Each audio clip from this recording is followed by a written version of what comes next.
You're listening to Comic Reflections, episode 163. I'm your host, Nicholas Prom. And I'm Jeff Barnett. Who am I? I am Power. Oh. Comic Reflections is brought to you by Rhymes with Geek. You can check out our show, plus many other cool podcasts like the all-new Anti-Fanboy, Feed It Comics, and Super Podcasto Magnifico at rhymeswithgeek.com. Comic Reflections is also available at backissueheroes.com, the home of classic comics on the web. If you enjoy our show, please subscribe to us on either iTunes or Stitcher. Okay. Yeah. So today is it's an all X-Men special. Okay. Yay. Yay! I am excited. Exceedingly. Oh, good. And so the first, of course, we're going to talk about Silver Age stuff. So the first issue we've got to talk about is X-Men number 18. And the story is called If Iceman Should Fail. It was written by Stan Lee, penciled by Werner Roth, and inked by Dick Ayers.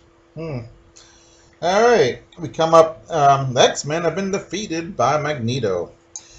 And all save one. Iceman is in the hospital.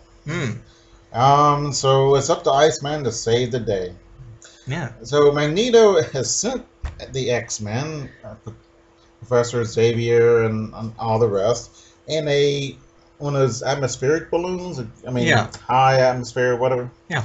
So, and they're going to die of oxygen deprivation. Which is pretty horrible. Yeah, it is.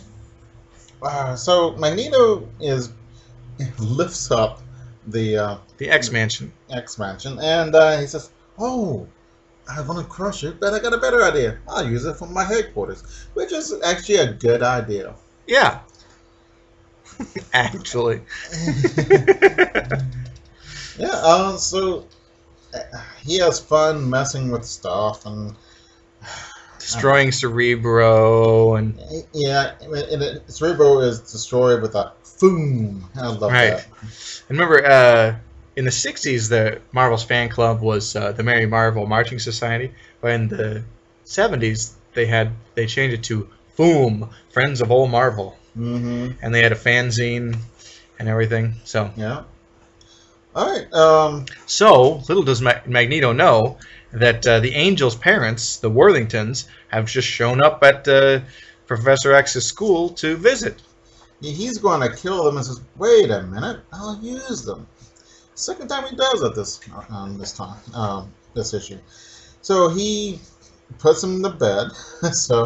And he gets this idea of using them to make more mutants. Right, because they had the genetic potential to produce mutants because their son was a mutant, the Angel, and he uses his magnetic powers to control their minds, which I've never really been all that comfortable with that he can do that with it. Yeah, that's kind of... I know, there's iron in blood, blah, blah, blah, but for crying out loud, it'll just be so microscopic to do, and to mess with is sort of yikes. Yeah.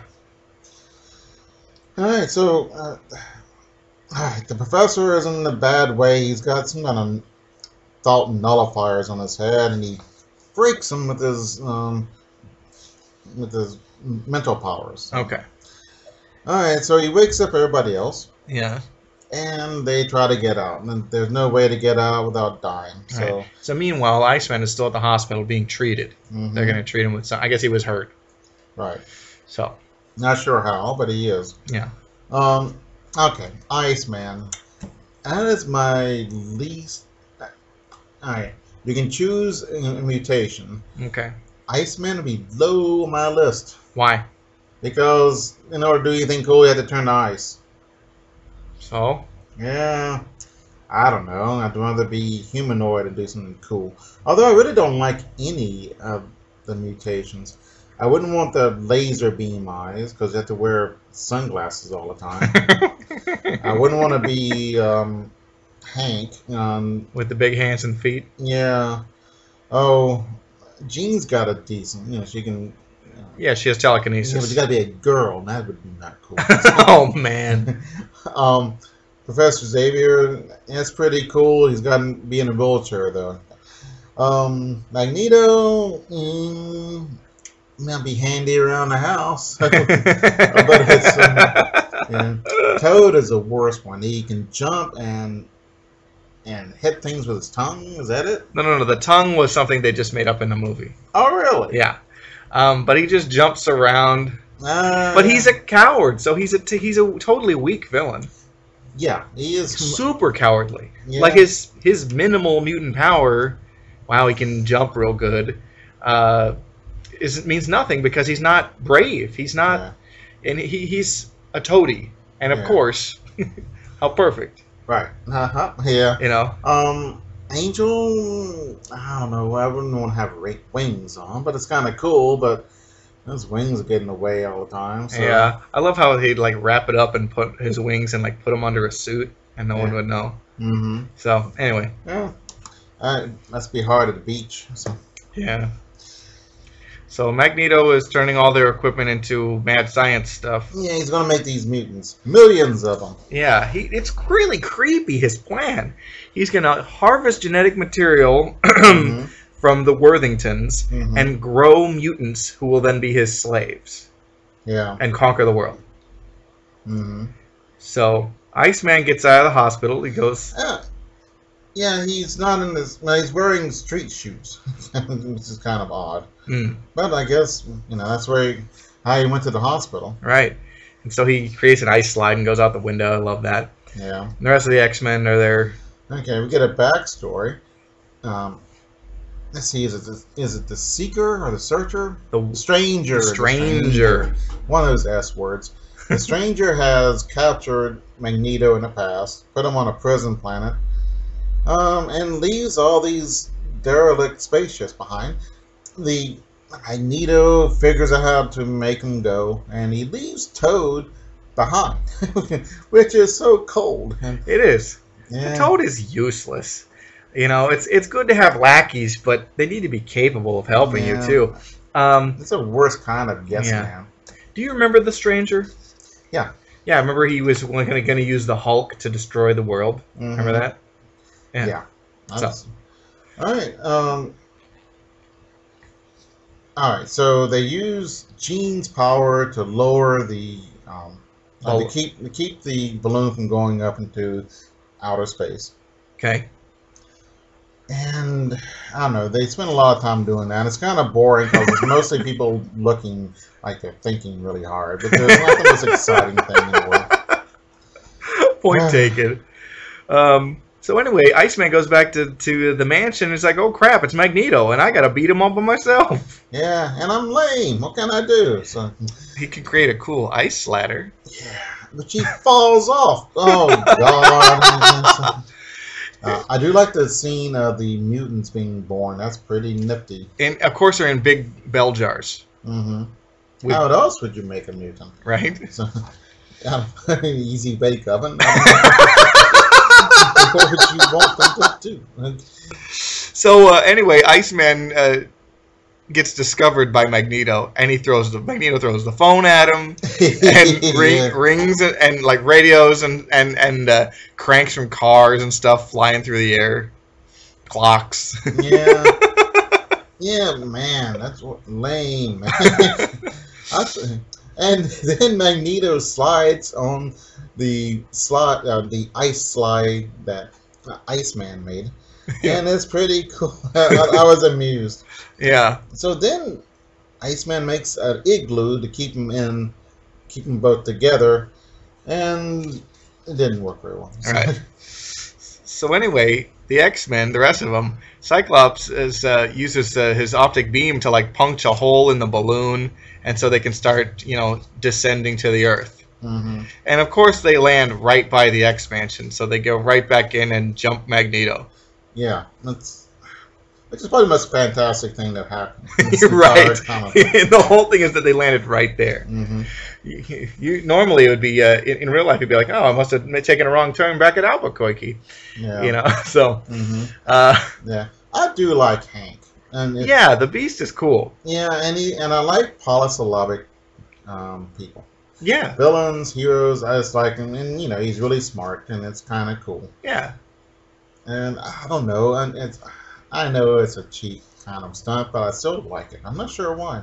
I don't know. Okay. So it's like I understand them, and Yeah. I imagine most people do not. Well, Most people would. They're well, not that complicated. But I like how verbose the Beast is, and he uses the large words. It's fun.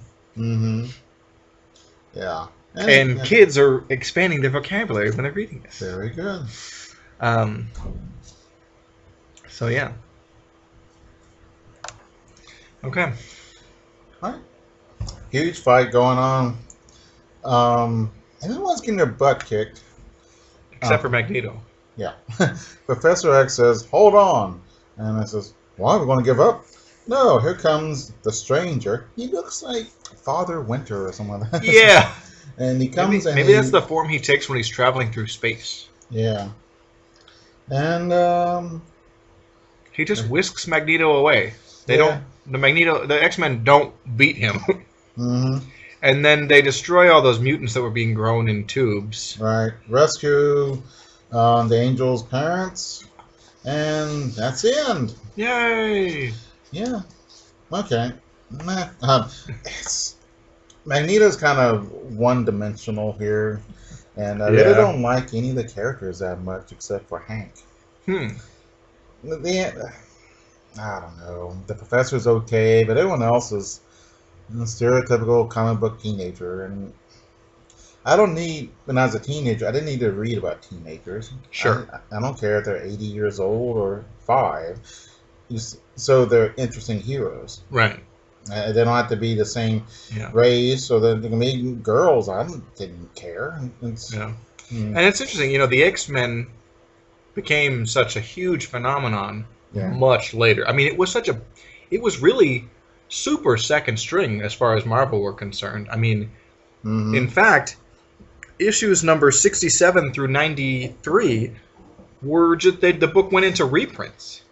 Oh. They just reprinted earlier issues. They didn't.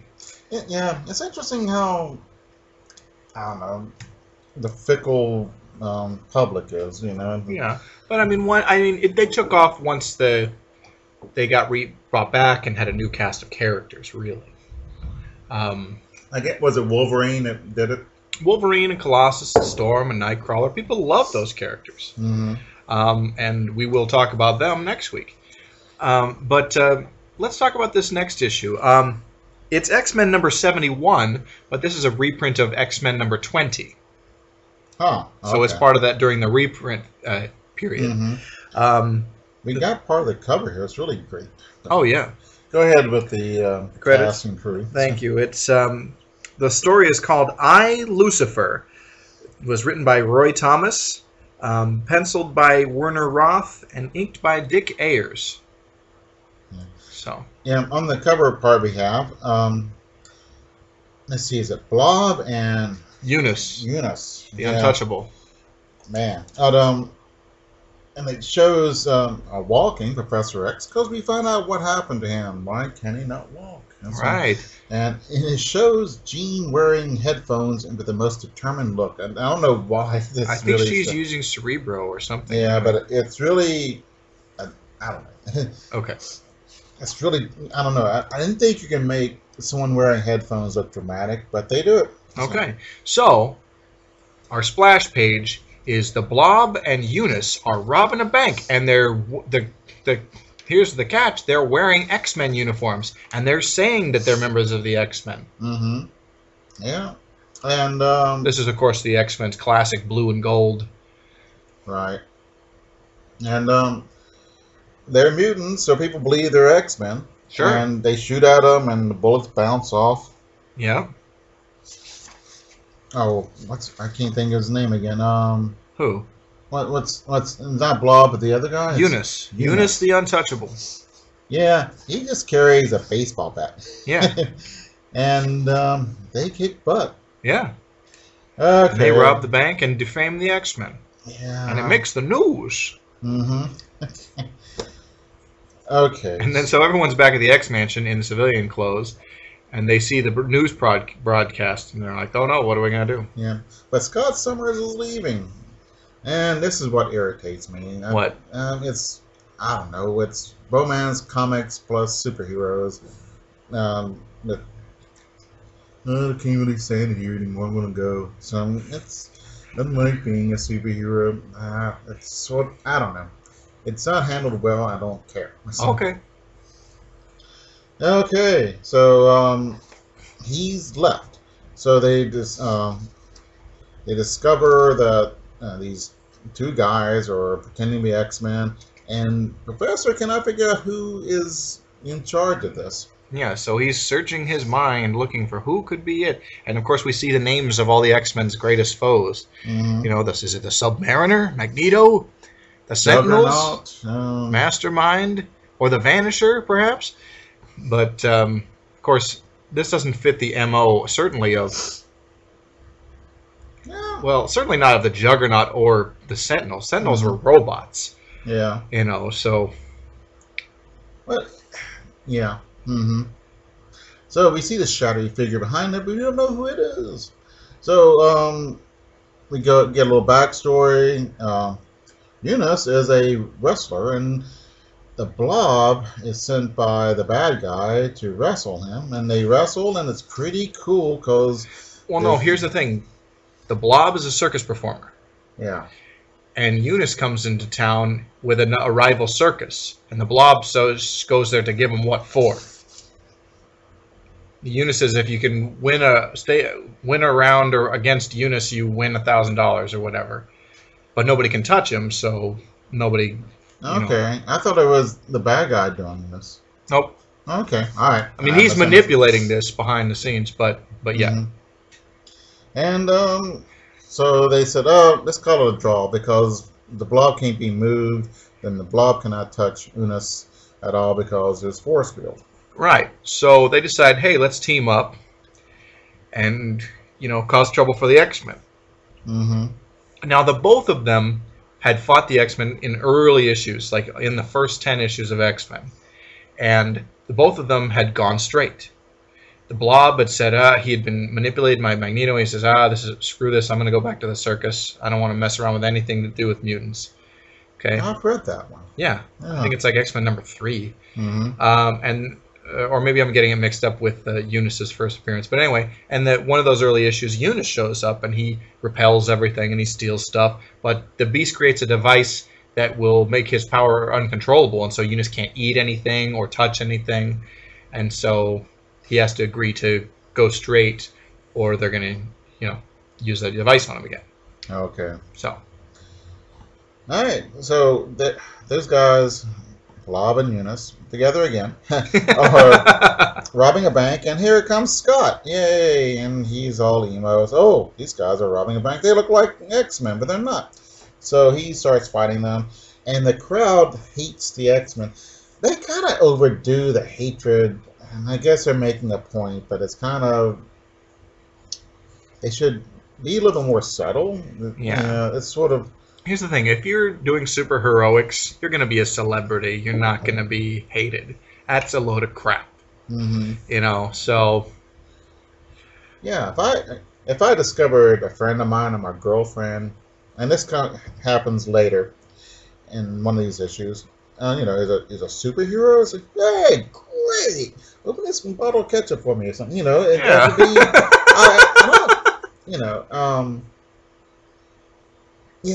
I'd be worried about getting too frisky with her or something, getting myself hurt. But that's about what. Yeah, and I think especially in Marvel Comics, it doesn't really work to have one group of superpowered people be hated because they are afraid of your powers, and then they love the Avengers and love the Fantastic Four. They practically worship the ground they walk on. It doesn't wash. It would work in a separate comic book universe where people mistrusted anyone with superpowers, but Spider-Man is always talking about how everybody likes the Avengers and the Fantastic Four, but not me.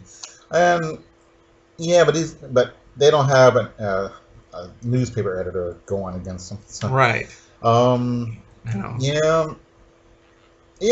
They're dramatically different or something like that, but they're not. They're just superheroes, but who get their power through mutant. Yeah, just because you're born from it, not because you were exposed to gamma rays or something. Yeah, that's sort of that's a problem. It should be on their own Planet Mutant or something like that. Yeah.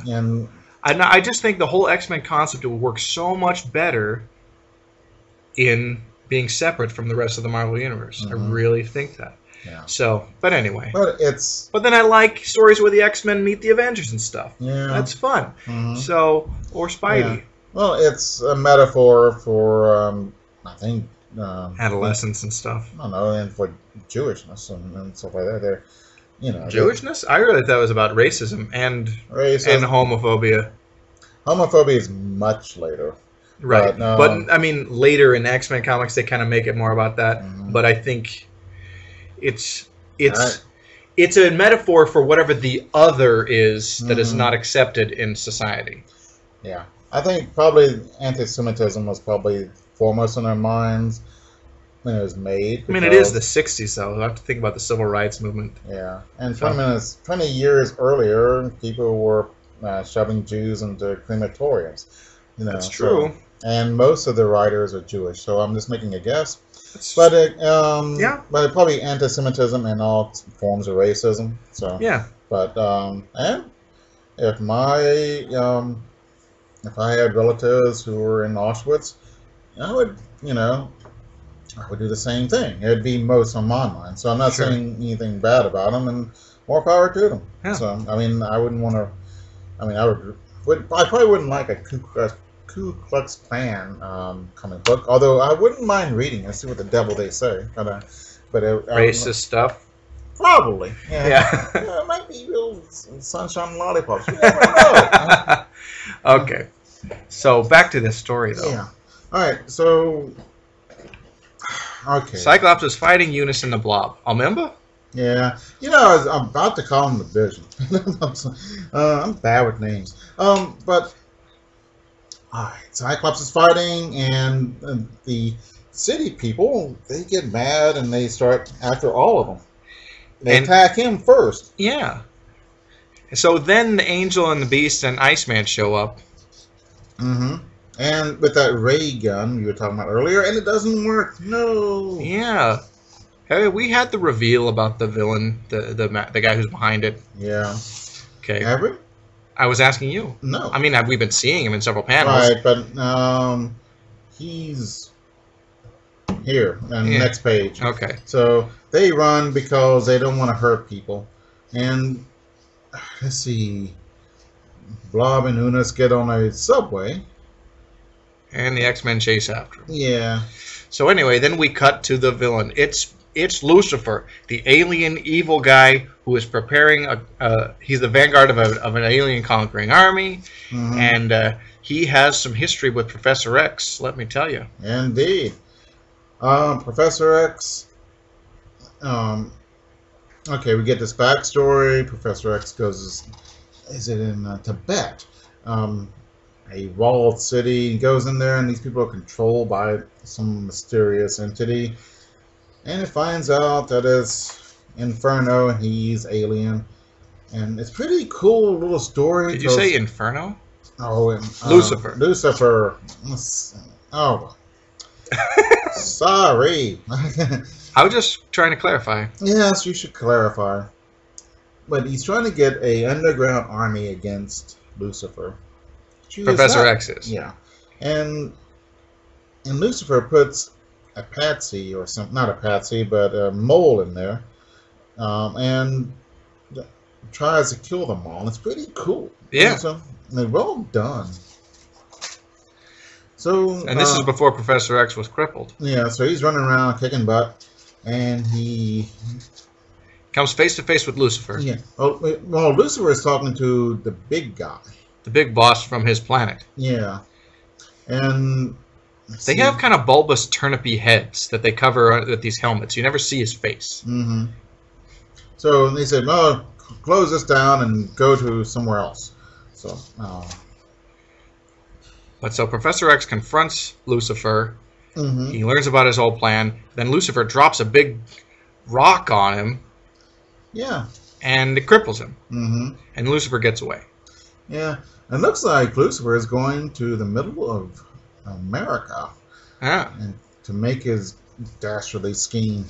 yeah. So Okay. So the X-Men realized, or they figured out that the Blob and Eunice were being controlled by Lucifer, and now they're going to go after Lucifer. And that's it. Okay. So next issue is a startling, sinister secret of Dominus. He's the guy in charge of Lucifer. Yeah. Oh, we got a House Ad, Ghost Rider, and Apache Kid. Yeah, and Western Gunfighters. I think that might have been... That's not the issue that we read recently, but one right around there. Yeah. Okay. That's fun. Oh, alrighty. Okay.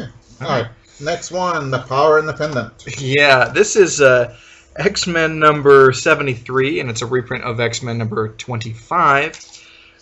Yes, you said it right. The Power and the Pendant, written by Roy Thomas, with penciled by Werner Roth and inked by Dick Ayers, and it's X-Men versus the Frito Bandito. Yeah, El Tigre.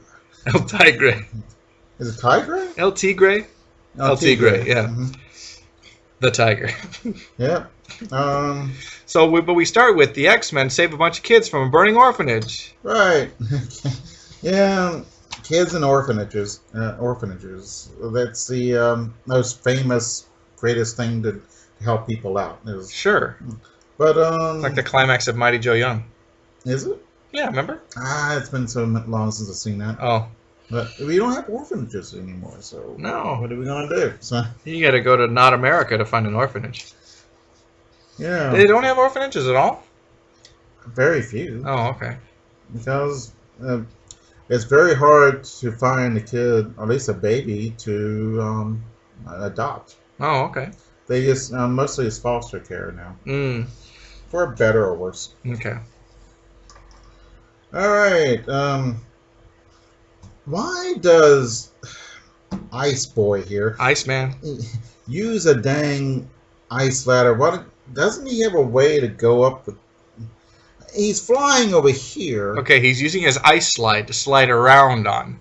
Yeah. And yeah, he could just make it slide up. I think maybe they thought the idea of like, let's have him make a ladder. Like, it looks cool. I think it looks dorky. I think an ice slide going up to the top of the orphanage is a whole lot better than the stupid old ladder. And you know, it's on fire. Why doesn't he make a bunch of ice on top and it melts in the water and puts the... Because everybody else has to have something to do. Yeah. Alright. They're saving people and the smoke and the fire and the orphans are just, I don't know, going crazy. Okay. Cyclops knocks over a tree and climbs up it to get orphans out. That's pretty cool. Yeah. They go back to their Rolls Royce and leave. Alright, so we see El Tigre. He is... oh, and they're dropping Jean off at college. Oh, yeah. She's gone. She's leaving the school. And which, you know, is temporary. Yeah. Angel's ticked off. And Scott is ticked off. Yeah. The professor's ticked off that Angel is not keeping his mind on the road. Right. Yeah, and Jean's got this nice looking boy after her, so. Okay.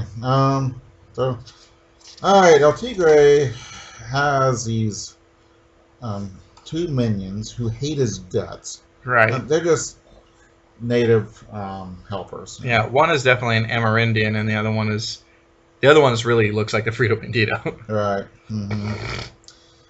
Yeah, they alright, he finds a gem, and then it has powers or something. Yeah, and it's part of a pendant, one half of it. So he's getting power from it, but if he finds the rest of it, he'll get more power. So he enslaves his two minions, and they're going to go to America and find the other one. Yep, and that's about it. Okay, yeah. You did it better than I could. Yeah. So there's a scene where Professor X uses like some mechanical legs to walk, which you do not see the mechanics of them. Right, and they fail, and so he falls. And he's saved by the wall, which these tentacles come out. And yeah, it's so weird. And they're kind of stupid. So anyway, they're able to use Cerebro to detect the power of El Tigre. They mistake it for a mutant. I guess Cerebro is not as fine-tuned as it would be later. Mm-hmm. But so they're on the trail. They're looking for this guy. Yeah. And the X-Men actually see El Tigre, and they said, "Oh, there's a bunch of goofball visitors." You know, I'm not a superhero, but if I see somebody dressed oddly and I'm looking for somebody who is a villain in the comic book world, I'd be keeping an eye on somebody who's dressed weird. Right. That's just what I would do. So Sure. um, Cyclops gets his glasses knocked off by somebody, yeah. and it causes a scene. Mm-hmm. It's pretty cool. He puts his eyes, Or his hands over his eyes, and the blasts go everywhere. Yeah. Yeah. Let's see. Oh, I suppose for some stupid reason, El Tigre goes to a disco and causes mayhem. And there's a picture someone took of the only 3 men who don't do anything at the disco. The rest of it is just destroyed. Right. And there he is, and everybody's in their costume, drinking, I don't know, pina coladas, who knows. And Scott says, "Hey, I saw those guys." You know, what a stupid thing to do. And El Tigre is drunk with power. And so here's where it... Stupidity. Yeah. I don't know, but he's getting more and more power because he's able to identify that Professor X is after him. Yeah, so he's at the museum. All right, how do they know to go to museum? There's no, Cerebro was detecting his power and honing in on him. Yeah. So that's where they're going. But no one says that. Don't they? No. Well, okay. Well, whatever. So they go to the museum where El Tigre and his minions are waiting. Yeah. Oh, well. And this is where it starts to get super Scooby-Doo. Yeah. They separate. Man, I would never separate. You know, right? I'm in the dark and spooky. No separating from me. Yeah. Why would you separate? So anyway, the Beast gets like attacked by a suit of armor. And then by bolos. Yeah, one of the minions throws a bolo around him and wraps it around his feet and a chandelier. Wow. Yeah. And the other, the Iceman gets attacked by the other one who's more aboriginal. With a machete. Yeah. Gets his butt kicked. Yeah. Yeah. It's kind of sad. Yeah. It's like the X-Men are seeming really, like, man, anybody could take the X-Men, you know? It gets worse. Yes. Angel is hit by a spear gun. And then he's held hostage by a museum guard. Is there any entity less powerful and more moronic than museum guards? He does have a gun. But yeah. So it hasn't stopped anybody. It wouldn't stop the Riddler or, I don't know, anybody. So. For crying out loud. So anyway, El Tigre finds the other half of the amulet. He's mind controlling the security guard, by the way. Right. And then he becomes this other guy. Cuckoo Clan. Yeah. Cuckoo Clan. Yeah, and he gets more powers and he looks more like an Aztec god. And then I guess... Can and Ollie. Oh my god. So, and so then the X-Men got to fight him next time. Yeah, he looks pretty mean and yellow. Yeah. Yeah. Yeah, okay. I wasn't too impressed with El Tigre. Not gonna lie. Yeah, no. All right. So, what do we have now? For our next and final issue of the episode, we have the X-Men number 44, and the story is, or the lead story, because there is a backup. It's called Red Raven, Red Raven. The plot, it was plotted by Roy Thomas, scripted by Gary Friedrich. Don Heck did the breakdowns, and then Werner Roth penciled it. John Tartaglione inked it. Mm-hmm. Okay. So the splash panel is Magneto and the Toad are standing over the defeated X-Men. Hey, the Toad magically came back to Earth somehow. I'm not sure how. I don't know either. Who knows? Oh, and also, weirdly, the Quicksilver and the Scarlet Witch have left the Avengers and rejoined Magneto. In evil. Mm-hmm. Yeah, they don't really explain that. Something's going on. Yeah. We don't know. Okay, so Magneto. So it's all the original Brotherhood of Evil Mutants minus Mastermind, Hmm. who was the guy who created illusions and stuff. So Magneto wants to kill them. Quicksilver says no. Because he's a hero, damn it. Right. Mm-hmm. So So he says, okay, I'll kill him later and more slowly. So he ties them up in ways that they cannot get out. right. They're able to manage to stop Marvel Girls from using her telepathic powers. They've got the basically the Beast hogtied into this thing that holds his hands and feet, so he can't do anything. Cyclops has got lead shield over his eyes. Right. The Angel is in a cage, bound real tight. An electrified cage. Yeah. And thank you. And Iceman is in like a tube that contains heat. A thermonuclear heat tube. Man, I hate those. Man. Okay. Well, you got, and the worst of all, Toad is laughing at him. And if Toad beats you and laughs at you, you're really sunk. Yeah. Okay. So, Alright. So, was it Quicksilver is arguing with the Beast about something? Yeah. Oh, yeah. It's good that he's fighting for Magneto, and you'll fight for Magneto too. That you know it's good for you. Oh, okay. Okay.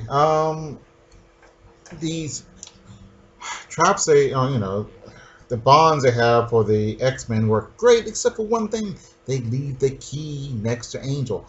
For crying out loud. This is mechanical, electrical, magnetical key or something. Oh, it's kind of like a sonic screwdriver. That's something, yeah. Yeah. And it's right within reach.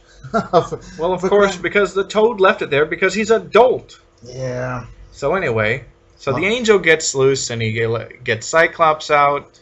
Or does he? Or does he fly away? He flies away. That's right. He gets chased by Quicksilver, who can apparently now fly for short distances. Very. Yeah. Mm-hmm. The Angel flies past Toad and Magneto. Yeah. And goes to, and he gets worn out because of the headwind. Yeah. So he gets down this rock that's out of the ocean. I think he was going to go and try and get help from the Avengers of the Fantastic Four. Right. So, and he finds on this rock, this little isle in the middle of the ocean. And it grows, and it's a huge island. And then he is met by Red Raven, the Golden Age superhero. And then he fights him. They have to fight. Yeah, and they stop fighting, and Red Raven gives his origin story, which,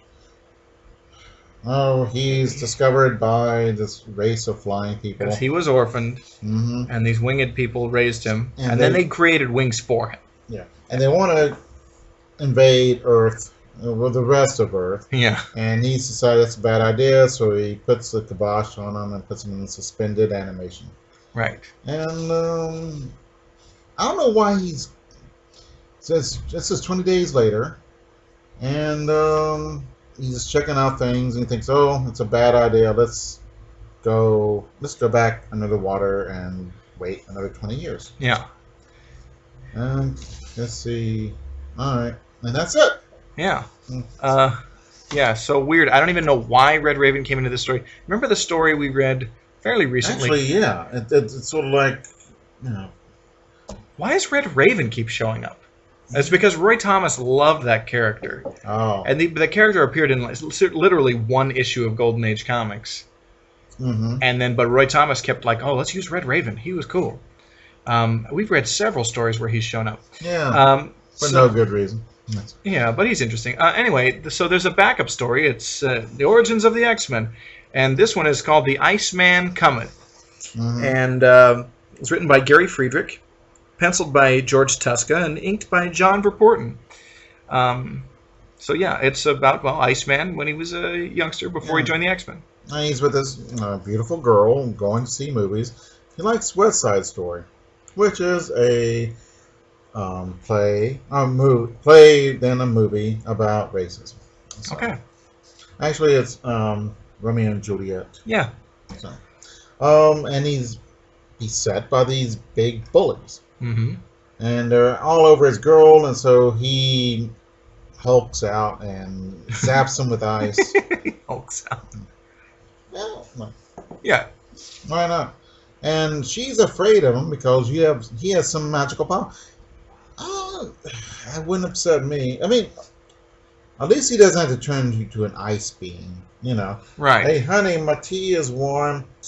You know, Yeah. You know, it'd be handy to have around the house. And, Right. man, that's really hot. You know, whatever Sure. sound ice makes. I don't know. I don't know if it makes a sound, but I'm sure Blink. it does. Like yeah. when it. Yeah. So Okay, so he goes home. He tells his parents, "Oh, we told you not to tell anybody." So now but he they were gotta gonna run hurt away. Susie, you know. So anyway, then the townsfolk show up. Man, news travels fast. Hmm. And he throws snowballs at him. Yeah, hey, there's an evil mutant down there with magical powers. Let's go get him. Back to you guys. Right? Yeah, I'm gonna sit here and watch TV. Yeah. Y'all have fun. No. Yeah. He's sort of, you know, some dangerous mutant guy. You don't know what's up with that, and you go there and you're unarmed. Why don't you get a gun? And bang, you know, Yeah. dead mutant. So anyway, Maybe. But it beats with your fist, and that's all they have. so anyway, they do overtake him, and they take him to jail. Mhm. And then he's rescued by Cyclops. Yeah, zap. Enter Cyclops is the next. The next part, and I've actually read the rest of that story. It's pretty cool. And of Is course, it? he joins the X-Men. Oh, okay. Yeah. I wondered. So, they could have joined the army or something. Yeah. Or, Yeah. I don't know. So there the is a Four house. Tops. There is a house ad that I want to talk about as our last thing. You recall Strange Tales Mm-hmm. was a book that had Doctor Strange and Nick Fury, Agent of S.H.I.E.L.D. Mm-hmm. Well, there's a house ad advertising the split. They're each getting their own books now, Cool. which is pretty cool.